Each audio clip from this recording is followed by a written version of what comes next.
Bonjour, je te retrouve aujourd'hui pour un nouveau tirage psychologique. Aujourd'hui, on va entamer le sujet du doute. Le doute, on en a tous et toutes.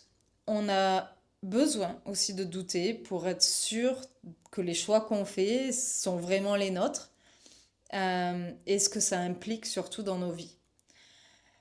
À travers ce tirage psychologique aujourd'hui, on va essayer d'apporter des réponses pour que tu puisses toi aussi voir ce qui résonne en toi simplement. Bien souvent, on sait, mais on ne s'écoute pas. Donc, les cartes métaphoriques en général aident à justement aller directement à l'inconscient et à toucher à l'intuition. Il faut savoir que notre cortex préfrontal nous aide à raisonner, à réfléchir, à prendre des décisions, à analyser. Voilà, ça on en a besoin dans la vie de tous les jours. Et c'est très bien. Mais cette partie de notre cerveau ne nous aide pas à nous écouter parce que l'inconscient, lui, il a un autre langage. Il a un langage qui se constitue d'images, de métaphores, de symboles. Et c'est là aussi où on a aussi notre intuition. Bien sûr, il y a encore tout un tas d'autres choses qui sont bien planquées dans l'inconscient, mais on va pas y aller aujourd'hui, ça sert à rien de détailler. Voilà, on y passerait un petit peu trop longtemps. Donc, on va se concentrer sur notre exercice du jour et essayer d'apporter des petites solutions à ce doute que tu as en ce moment. Intuitivement, j'ai envie d'aller vers cet oracle. Alors, les cartes métaphoriques, j'en utilise plein. Voilà, j'en ai quelques-uns ici, voilà, dans des boîtes différentes, avec des thématiques différentes. Mais de toute façon, il y a tellement de cartes que voilà. La plupart sont pas en français. Celui-là l'est. Donc, je vais te demander de ne pas regarder les mots-clés qui sont sur la carte parce que ça va plus te desservir qu'autre chose. Par moments, je me dis qu'il faudrait carrément que je les coupe, mais ça me fait mal au cœur. Donc, je ne le fais pas. Donc, on se concentre seulement sur l'image. On va tirer 3 cartes. Et la première représente... Je suis en train de couper là-dessous. Et bien sûr, voilà, la première carte, c'est celle-là. Et bon, j'ai dit qu'il fallait pas regarder les... J'ai dit qu'il fallait pas regarder les mots-clés, mais bon, là, c'est un peu provocateur, quand même, comme carte. Donc, exceptionnellement, peut-être qu'on peut...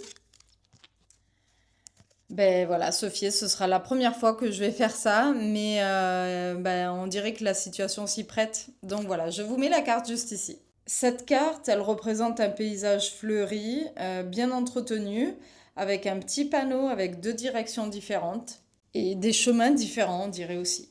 Il y a un chemin qui monte avec des marches et il y en a un autre qui a l'air de monter aussi, mais avec des petits pavés qui partent vers la droite. Donc, au premier abord, qu'est-ce que cette carte te dit? Ben là, on est dans la thématique, hein, voilà, et le doute est là, on est à la croisée des chemins, il faut avancer et quelle direction donner?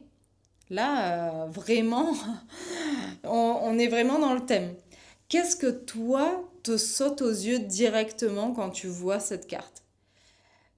Quel chemin te tente le plus? Est-ce que c'est le chemin qui monte justement avec les marches ou est-ce que c'est le chemin de droite? Pourquoi le chemin, voilà, droite ou gauche te parle plus que l'autre? Ça, si tu es prête à le partager, j'aimerais vraiment que tu l'écrives en commentaire parce que chacun a sa vision propre et c'est super intéressant de voir justement ce que chacun y voit. Et comme je peux pas rebondir parce que je suis pas en tête à tête avec toi, au travers des commentaires que je lis, voilà, ça va nous donner peut-être un petit début de piste super intéressant. Donc voilà, nous sommes à la croisée des chemins. On va peut-être prendre une autre parce que sinon on va rester sur cette carte-là. Alors, on va en prendre une autre au hasard. Ok, je la mets ici. Alors, là, on arrête de se fier aux mots-clés. On se focalise sur la question qui est ce doute-là. Est-ce que c'est vraiment le tien ou est-ce que c'est le doute des autres?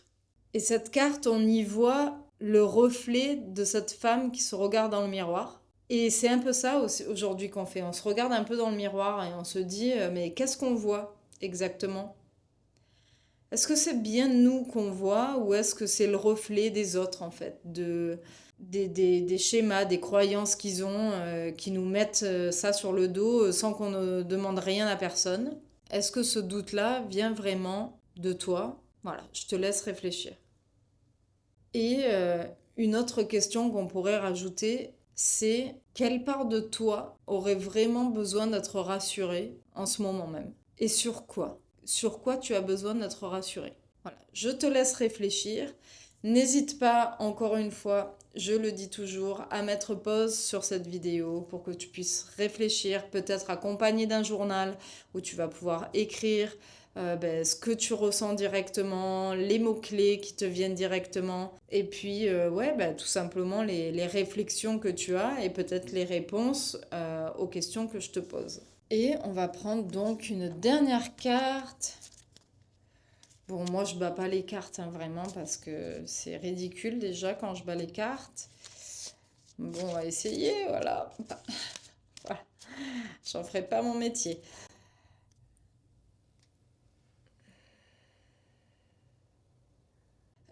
C'est, je crois, le tirage psychologique le plus perché, je crois, que j'ai fait. J'essaye toujours de rester super cartésienne, hein, mais là, aujourd'hui, je sais pas ce qui se passe, mais il y a des signes dans l'air. Bon, bref.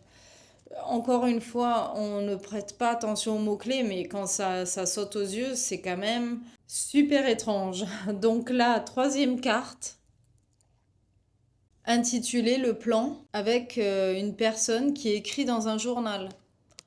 Bon ben voilà, là on est en train de se regarder un petit peu de plus près et il faut qu'on mette en place un plan, qu'on s'écoute, qu'on prenne des décisions. Voilà. En quoi cette carte vous accompagne presque comme une amie? Qu'est-ce que ça représente pour vous cette carte? Si c'était justement quelqu'un à côté de vous qui vous rassurait sur vos doutes, qu'est-ce que cette carte vous dit? Le fait que la personne écrive dans un journal, c'est peut-être aussi quelque chose qui vous renvoie à vos besoins à vous. Quand vous fermez le livre, il n'y a plus personne qui voit ce que vous avez besoin, mais vous le savez. Qu'est-ce que cette carte vous dit de vos besoins? Qu'est-ce que vous avez besoin d'entendre? Qu'est-ce que cette carte essaie de vous dire? Quelle est cette vérité calme à l'intérieur que vous ignorez depuis tellement longtemps? J'ai juste envie d'en prendre une dernière en fait. Là, intuitivement comme. Ouais, je vous mets cette image-là qui nous parle ou qui nous parle pas, mais c'est un visage enfantin avec des fleurs plein les cheveux qui peut-être nous dit de nous tourner vers notre enfant intérieur.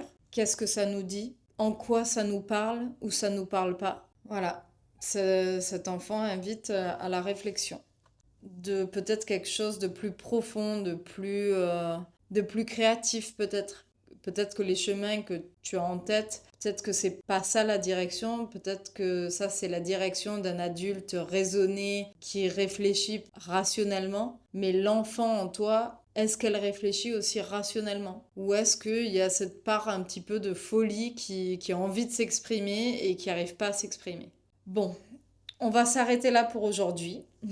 Je pense que c'est déjà pas mal de réflexion. N'hésite pas à revenir sur la vidéo si tu veux revoir les cartes précédentes et peut-être créer un fil conducteur avec chacune de ces cartes. Je laisse libre cours à ton imagination. N'hésite pas encore une fois à partager si tu le souhaites. Et puis, on se retrouve dans la prochaine vidéo avec une autre thématique qui peut-être te parlera encore plus. Voilà, à la prochaine fois du coup. Prends soin de toi, comme toujours.